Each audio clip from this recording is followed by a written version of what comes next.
Good morning. So today is February 24th. It's Monday morning. It's a little late. It's 10 something. I am still drinking my coffee in this cup. Every day is a fresh start. So today I wanted to make again one of these videos, the old school one, meaning these are the ones I used to make.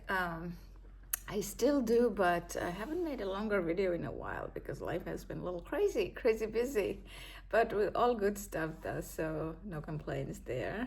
I hope you guys are all doing great too, especially the folks who has been following me from the beginning of my journey. You guys know that I used to make these videos. Actually, I made it pretty consistently until I don't know, in the last couple of weeks, I think. But I do plan on doing this also. Weekends do get a little challenging sometimes with schedule, but weekdays I enjoy making this coffee time videos because in the process of, when I stayed consistent, I started these videos in 27th of May 2024. It was Memorial Day. I started the videos because I was thinking for a couple of months since then, like in March, I think I started thinking, however, I didn't start it. And that was the day I was like, okay, I'm gonna start it. And that changed my life in a very good way, in a very good way. And you all know that in the beginning, especially last summer, until late last year, I think, things were very different. You would see the expression, I don't know, I didn't really have a smile in all the videos. So life has our ups and downs, of course, but at the same time, when we figure out that our inner reality does not have to depend on the outer reality, when we know how to keep that inner reality consistent no matter what is going on outside, is something that we can it can help us to live a happy life, because happiness is a choice. You might have heard the term happiness is a choice. There is sadness going on in the world, and there is also happiness going on in the world.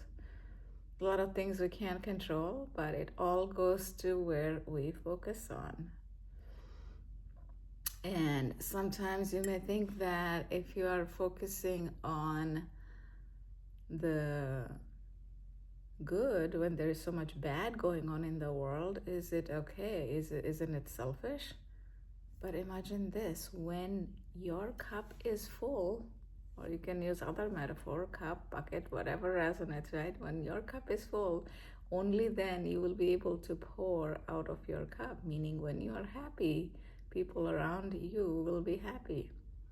But when you are focusing on those challenging situations and all the things that is going on in the world, if you are sad, depressed, or angry, people around you will feel that too.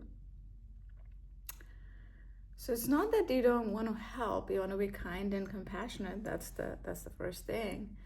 But also it is important to do whatever necessary, of course, not hurting others and not hurting yourself, but do the things that makes you happy. Like, for example, yesterday I went to Barnes and Nobles. If you have seen my shorts, you know that I made, I think, 3 or 4 shorts when I was at Barnes and Noble. So Sunday afternoon, it has become a habit for me.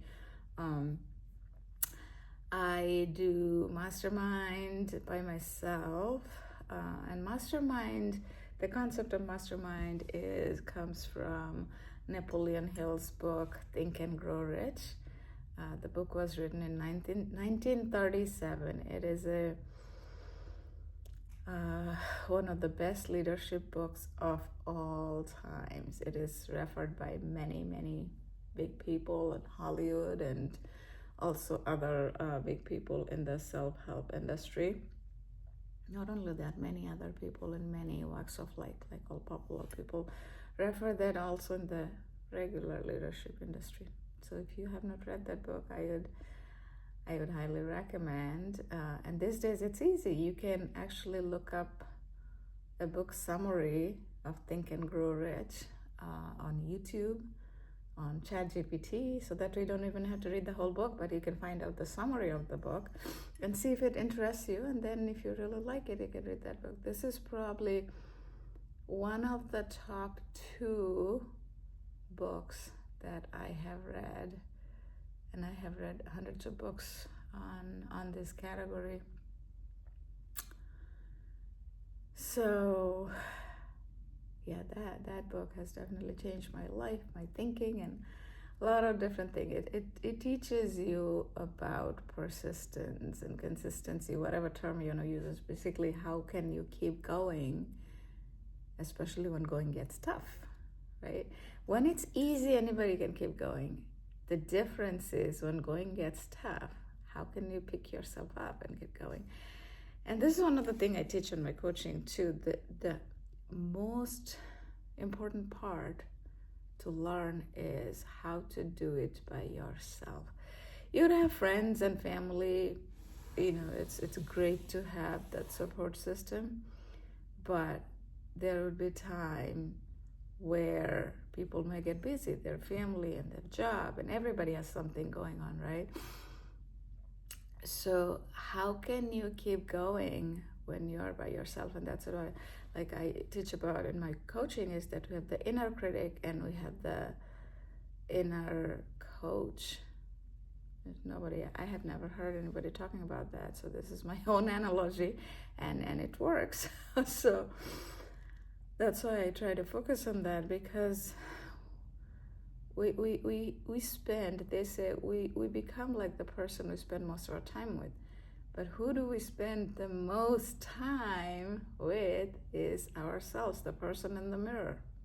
We spend most of our time, 24/7, we are with ourselves.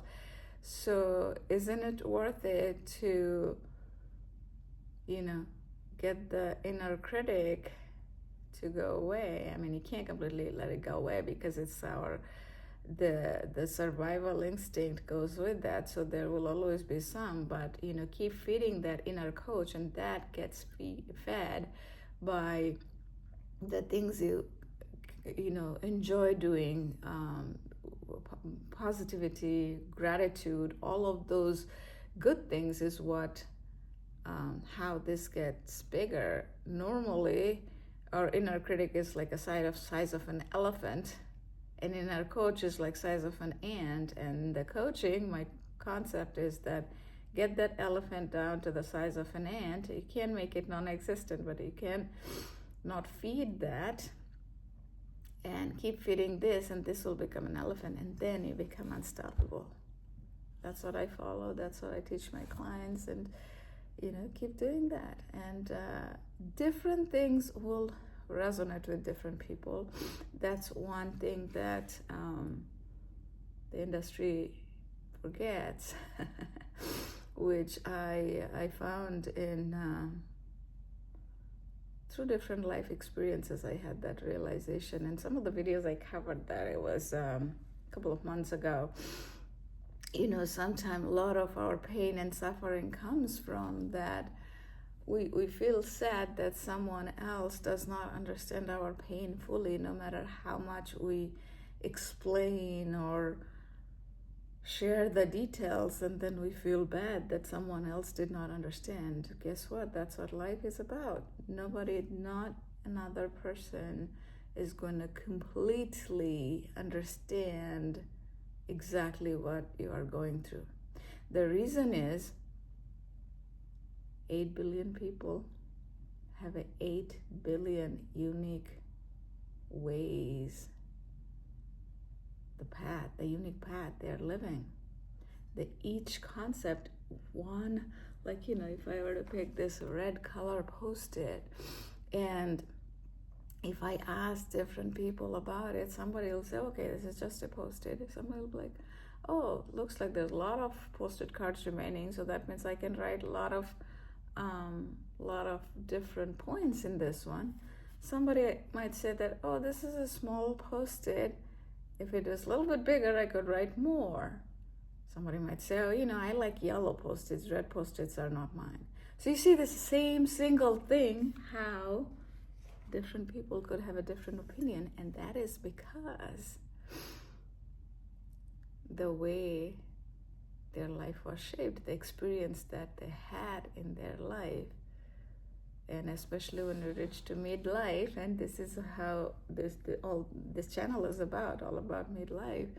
When we reach to midlife, we have learned so much, and all of us, including you watching this video, I know, even if I don't know you, I know that there were challenging situations in life and you have overcome those, and your formula that you have used to overcome the challenges may be similar, may not be similar, but they are in some way, shape, or form, they'll be very different than mine.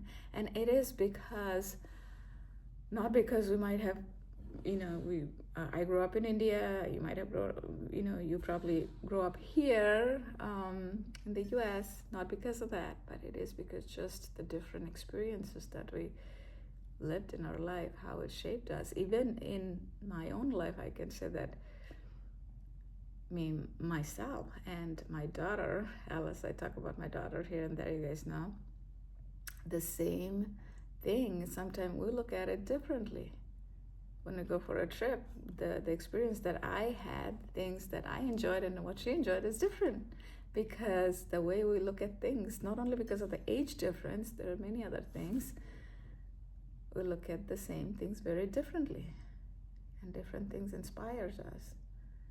But some of the things stay same, is that being consistent, consistency, being patient, being persistent, those things really pay off. And in this channel, of course, I talk about, you guys know, divorce recovery. And if you're dating after divorce, if you feel that you have recovered and from healing perspective, you're in a place that now you can date, you need to get to that zone where you are confident. You have to kind of get back to the place, I don't know, when you were in 20s, when you were dating, you had a different mindset that, okay, I can do this, I'm confident, and you have to get back to that zone. So we talk about that too for if I were coaching you. And this channel, of course, I share thousands of different tips. I gotta show you guys this. Where's my card? So I got this. This is the first version of my card. Later on, I'll have more. So you see this card? So one side of it has the YouTube channel and the barcode for people, and the other side has my Instagram, and this is the logo here, 2 M's, Midlife Mindfulness. Again, for the folks who have been supporting me from the beginning, and I know that you guys keep coming here from your comments, and so I really, really, really, really appreciate you all. Really appreciate you all.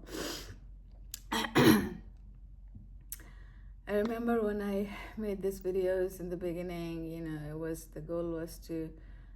the hope was that it will become somebody else's survival guide, and I'm so grateful that I am also coaching people now in that. For me, it was in the past, especially in the last 20 years, I've been through a lot, and I know you guys have been through too. And since I have been by myself in the United States, meaning all my side of the family is in India, so a lot of things I had to, I don't know, many a time I had to pick myself back up and do things in my own. And back then I didn't realize that those were preparing me for this time. God has a different plan. Sometimes we don't see it right away, but I just got to keep going, keep going. There was something in me that would never give up. Now I know, but back then I didn't, but I just kept going, kept going. And when a little bit about a year and a half ago when things fell apart, lost my job, and my marriage fell apart. I knew that even though it was extremely hard, that using some of those formula and 20 years of studying these things, how to pick yourself back up, not only for myself, but also coaching and teaching other people in my corporate world, because I had large teams. I had to inspire people to do the impossible, something that would take a year for 200 people to do. I had to do it in 3 months and inspire the people to do it, and people would go out of their way to do it, and I learned so much from that. It's not that I didn't say I had to do it. I love doing it. Not that all 365 days I would want to do that, but some of those in multiple different companies just prepared me for this, and I'm kind of a little bit like an intense person, so sometimes I enjoy doing those. Some of you who come here, you probably know I'm big about discipline, and discipline is what will, discipline, you call it discipline, persistence, consistency, whatever that is. That is what will get you out of your challenging situation fastest way possible. It's not about the time when you feel like it. It's about the time when you don't feel like it. You have to keep pushing yourself. More you can do that, faster you will get there. Faster you will get there. You would want to take the victim stance, that why is it happening to me? Why? Every time you have to tell yourself, what is this experience trying to teach me, right? And if you have an accountability partner, I would say that work with the accountability partner. If you have a friend who is also going through divorce, separation, all of those things, encourage each other. Maybe, if you can send a daily message to each other with, these days with the phone, you can send positive message or gratitude, plan to meet up once a week for coffee or something, whatever works for you, so that you keep each other accountable to keep going on the positive direction. Because there is a saying in Dale Carnegie book, he says, double the joy, half the sorrow. So when you are sharing a joyful experience with somebody, it doubles. Like when you are having a gathering or something and you are enjoying it with other people, it grows, right? And at the same time, when you're sad and you're sharing it with somebody, it reduces. The pain seems like a little less.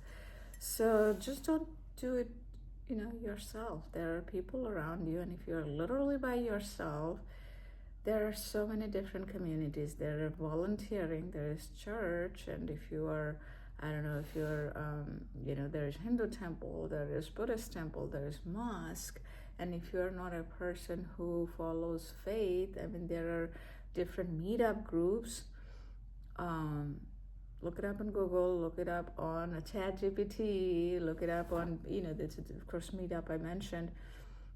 There's Toastmasters. I've been Toastmasters for about 10 years. Toastmasters will give everything comes from fear. So, you want to get from fear to freedom, fear zone to freedom zone. So there's this joke at Toastmasters we have, and it's real based on some research that our list of most fearful things in that list, number 1 is public speaking, and number 2 is death. So people would rather die instead of speaking in public. It's funny, but it is true. Not for everybody, but for a lot of people. And believe it or not, I used to be afraid of public speaking too a long time ago, but now I enjoy doing it. So, it's all about practice, practice, practice. You just want to practice so much that, then it becomes a second nature. And the interesting thing is, the most fun comes from overcoming the fear. The bigger the fear, bigger the fun, you know.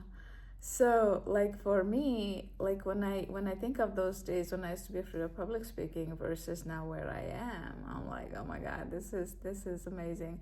So for some people, they might compare that with skydiving.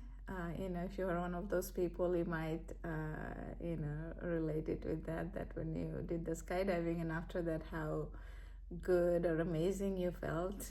Even though I'm not a skydiving person, that still scares me, and I think I'm gonna keep that out of my bucket list. Comment below what is if you're still here in this video, it's 20 minutes. What is your most fearful thing that you want to overcome? If something is that it's not super scary, but even if it's a little something you want to do in that area, that is going to bring you out of the comfort zone. There are many ways to reduce our fear.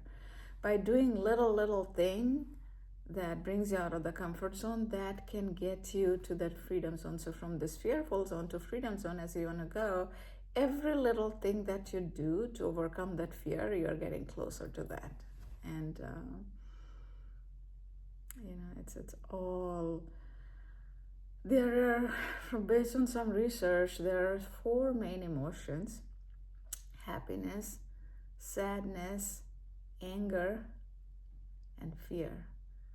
But when you even try to summarize those, it all comes down to fear and the freedom, the happiness. So even the sadness and anger, if you keep diving deep, it is all from fear. So the fear is what we all try to overcome. If you think of it, when you have the inner peace and you're extremely happy about something, you're not being fearful. You don't have any fear in your mind. You're not thinking that, oh, what if this happens? They're not in your mind. It is because for that moment, maybe you are enjoying a birthday party, your own birthday party, your kid's birthday party, your mind is fully occupied. You're not thinking about that fear. Fear is what paralyzes us. There's so many research. 85% of the fear, the things that we're fearful of, never comes true. That is based on research, and I'm not saying that. And the 15% that happens, we all manage it better than we think we will. So that's an amazing statistics, isn't it? So, but our mind, it's interesting, all of those, you have the new phones, new computers, so many new things in life. However, when it comes to our mind, is still very primitive, meaning flight or fight, and it focuses on if something is scary, it needs to when something is scary, it needs to warn us, and which is why that side of the brain, the inner critic or subconscious or whatever you want to call it, as this is 2 parts of the brain, right? That still alerts you. So some of it is good because you don't want to jump off a cliff because you might die. So that part of the brain kind of helps you, and you don't walk in front of a car because then you might die too. So I was trying to get this. Okay, so I want to talk about this again. You guys know I focus a lot about the thinking, speaking, action, feeling. Why I want to talk more about this is because the way to go from here, the fearful zone, to the freedom zone, is because how do you get there? How do you get there on a day-to-day basis? How do you remember to do that? Is through this mindfulness triangle. In the industry, they talk about your thinking and feeling creates the action you take. Yes, it does. However, my words. However, can you control your feeling? Ask yourself. You can't. Your thoughts and feelings, they just come. sometimes they come and they go, but sometimes they're persistent, right? You can't control your feeling. But if you practice hard enough, with little practice, you can change your speaking. You can change the words, and that is the big thing that I try to talk about, that the industry doesn't talk about, the speaking. If you want to go to the gym, if you want to apply for a new job, you keep saying that to your friends and family, and then chances of you taking the action grows up exponentially. So that's the difference. And then when you take the action, because ultimate goal is to take the action.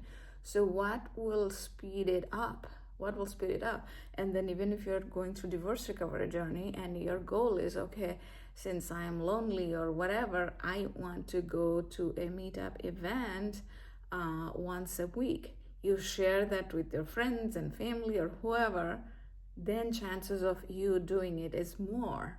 And if you have an accountability partner, both of you decide to go there together. You talk about it, that, oh, I'm excited to go to this event. And that is what will help you to take the action, because ultimate changes comes from taking action.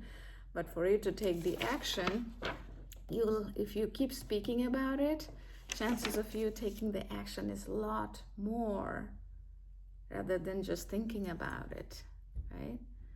Because we have about 60 to 70,000 thoughts every single day.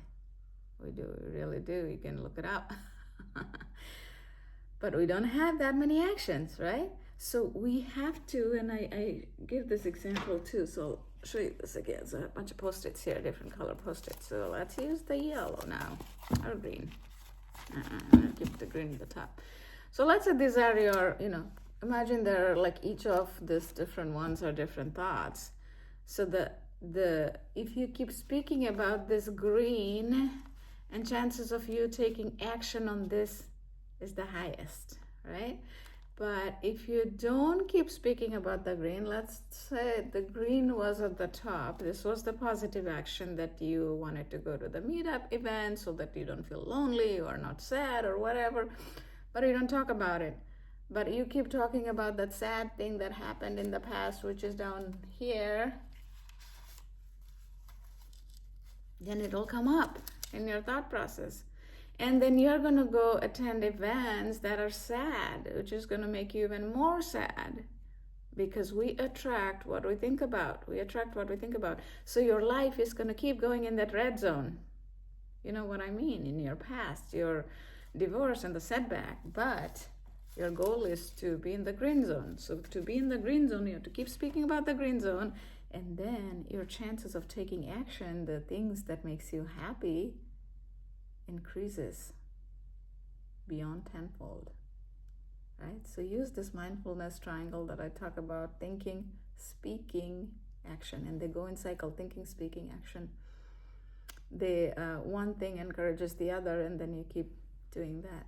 And that creates the good feeling that you are craving for. Everybody is craving for that good feeling. And when I say everybody, literally everybody, if you think of it, the monks and the priests and pastors, everybody talk about, peace. What is peace? What do you think peace is? Comment below if you're still here with me. Right? Is that inner peace, is that when you don't want anything, when you feel so fulfilled in life that nothing matters anymore, because you think that life is good the way it is. It's been 9-10 months and I started these videos, right? But I still do the basic practice too, along with other practices that I do. Like I went out on the deck when my coffee was getting poured from my Keurig machine. I went out, I smell what I can smell out on the deck, and then I looked up at the blue sky. I can still see blue sky from here. There's a window here. And I feel grateful for that. I hear the sound of the birds chirping, another kind of sound. And I use all my senses to really be in that moment, even if it's just a few minutes. It makes a difference. It makes a difference. Do you do that? If you don't, I would highly encourage you to do that. And if you can attach it to a specific time of the day, the time kind of helps us to trigger the same memories. If you think of it, you know, in your life, if there were some specific events that you did as a married couple, or if you are in a long-term relationship, if you had done it together for a very long time, I don't know, let's say if you had a Sunday morning ritual where you were going to a I don't know, an IHOP, and then after things fell apart, maybe your IHOP experience would remind you every Sunday morning, right? This is not for us, but I just picked up a random example.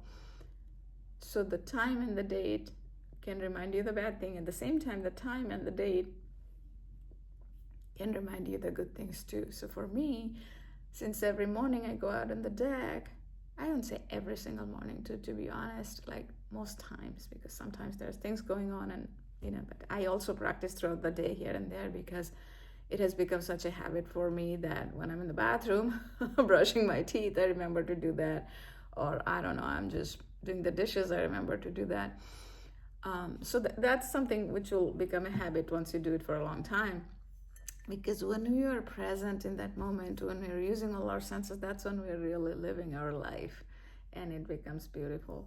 So practice it at, like, you can attach it with something like, you don't forget to eat lunch, right? Or dinner. So do it right after lunch, or do it right after dinner. Pick a time that works for you.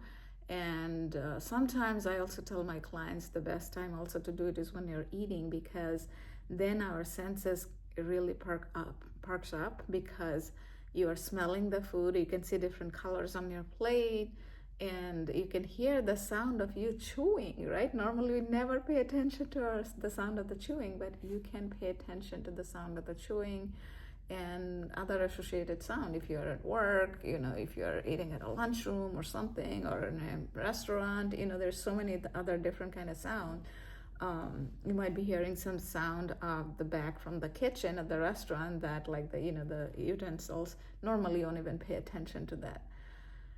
So practice those, those little things moves you from that fearful zone to freedom zone, because every little bit counts, trust me. You just have to be consistent. Do every day something, if little something, like one habit, and that one habit will multiply in other areas of your life. One good habit can create many good habits over time when you're consistent. And the same applies for bad habit too. One bad habit in one area of our life multiplies in the other areas. It creates other bad habits. And if you look at your life, you'll know what I mean, because it applies to everybody's life. So because our mind is wired, everybody's mind is wired in a way that we focus on the negative. So we have to work hard continuously to focus on the positives. And with one positive, consistent habit, we can build more positive habits consistently. It takes time, and 6 months is a good time. It's not too long, not too short. That's what Jim Rohn says. Jim Rohn was Tony Robbins' teacher. He died, I don't know when, maybe 10-15 years ago. So I heard this from his video first. I don't know if he said it first, but 6 months is a good amount of time to try to be consistent about something. That it's not too long to see if the process works. At the same time, it's not too short.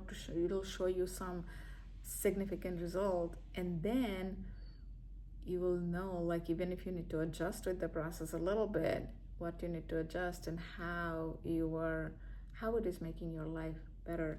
I always heard about the consistency before, but until I made this channel where I did it every single day, no matter what, then I realized, what consistency can do.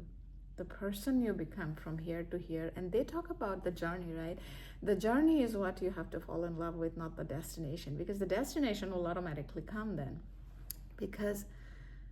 And destination, you stay there for a little bit, right? Because you reach to this destination, then we as a human being, especially if you're high achievers, and all of you are, I know, your next destination is there, and you reach there, you put another, the destination, we just keep moving, because when you get a promotion, you know that after that promotion you look for the next promotion, right? And things like that. If you have a big house and next you try to buy a bigger house and then another bigger house. So we keep moving the destination, and it's not a bad thing as long as you're enjoying the journey, because that's life. Life is the journey, it's not the destination. And you want to enjoy the journey because you want to enjoy life. Well, I talked about a lot of things. I just wanted to do one of these old school long videos that I used to talk to you guys about. Someday I'm gonna do a coffee live, I don't know, coffee meeting live show at some point, and maybe on a weekend. So it'll be nice to chit chat with you guys. Because it seems like a lot of you, since I comment, you guys comment and I respond, and I also ask you questions sometimes, so it feels like I know you guys. So I feel connected. I feel connected with you guys. I hope you guys feel the same way. And again, like, thank you for coming here and subscribing to the channel and giving your thumbs up, because that's how YouTube knows with the algorithm to bring it up. Otherwise even some good content sometimes doesn't get the views, or people don't know that it exists. So if you think that this really helps, please give it a thumbs up, and also comment, and most importantly, share it with other people you think that somebody's going through this difficult journey. And because sometimes what we need to see is that somebody else had been through this difficult journey and they have seen the light at the end of the tunnel, right? Because people can be in this dark tunnel after divorce, that everything seems so dark that they think that the light is not there. And when they see that another regular person, and I'm a regular person, have been through this, because the playlist from 2024, the daily videos, the personal growth, you'd see 2024.